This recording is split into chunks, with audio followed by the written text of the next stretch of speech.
Hello అండి, welcome back to special రుచులు.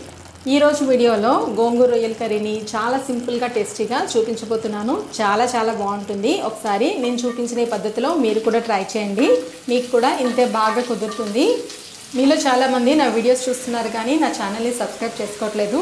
Please మీకు కనుక నచ్చినట్లయితే ఈ వీడియోకి ఒక లైక్ చేసి నా ఛానల్ని సబ్స్క్రైబ్ చేసుకోండి.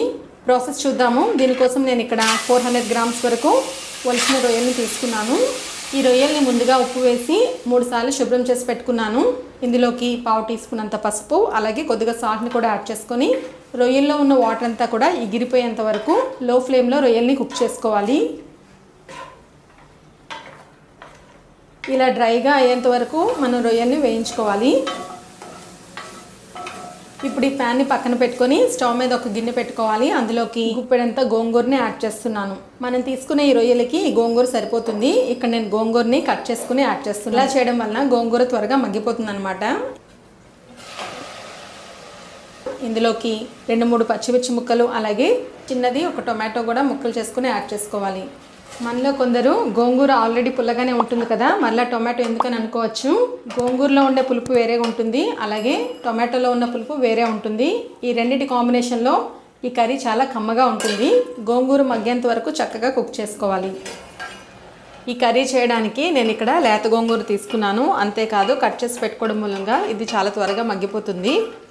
గోంగూర మగ్గిపోయింది. ఇప్పుడు స్టవ్ ఆఫ్ చేసుకొని దీన్ని పక్కకు పెట్టుకొని ఈ విధంగా గుంట గరిటెతో చక్కగా మెదుపుకోవాలి.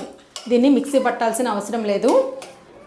ఇప్పుడు స్టవ్ మీద కడాయి పెట్టుకొని అందులోకి 2.5 టేబుల్ స్పూన్ వరకు ఆయిల్ని యాడ్ చేసుకోవాలి. ఆయిల్ కాగిన తర్వాత ఇందులోకి ఒక పెద్ద ఉల్లిపాయని చిన్న ముక్కలుగా కట్ చేసుకుని యాడ్ చేసుకోవాలి. యాడ్ చేసుకుని చక్కగా వేయించుకోవాలి.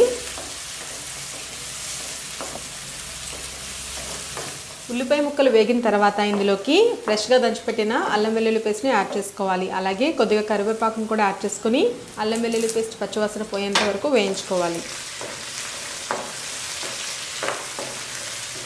ఇప్పుడు ఇందులోకి వాటర్ అంతా ఎగిరిపోయినంత వరకు మనం రొయ్యల్ని ఉడికించుకున్నాం కదా, ఆ రొయ్యల్ని యాడ్ చేసుకోవాలి. అలాగే ఇందులోకి 1 టీ స్పూన్ ధనియాల పొడి, 2 టీ స్పూన్ల వరకు కారం యాడ్ చేసుకోవాలి.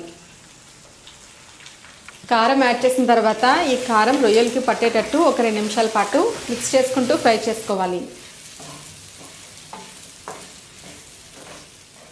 ఇప్పుడు ఇందులోకి ముందుగా మెత్తగా మెదిపి పెట్టుకున్న గోంగూరని యాడ్ చేసుకోవాలి. యాడ్ చేసుకొని మొత్తం అంతా కూడా ఒకసారి బాగా కలుపుకోవాలి.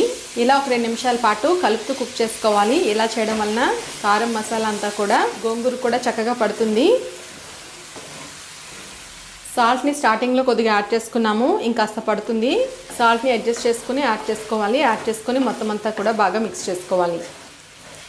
ఇప్పుడు ఇందులోకి ఒక 1/2 గ్లాస్ వరకు వాటర్ని యాడ్ చేస్తున్నాను. వాటర్ యాడ్ చేసిన తర్వాత ఒకసారి అంతా కూడా బాగా మిక్స్ చేసుకొని మూత పెట్టి ఒక 5 నిమిషాల పాటు లో టు మీడియం ఫ్లేమ్లో కుక్ చేసుకోవాలి. ఇలా కుక్ చేయడం వలన రొయ్యలు గోంగూర అంతా కూడా కంప్లీట్గా కుక్ అయిపోతుంది.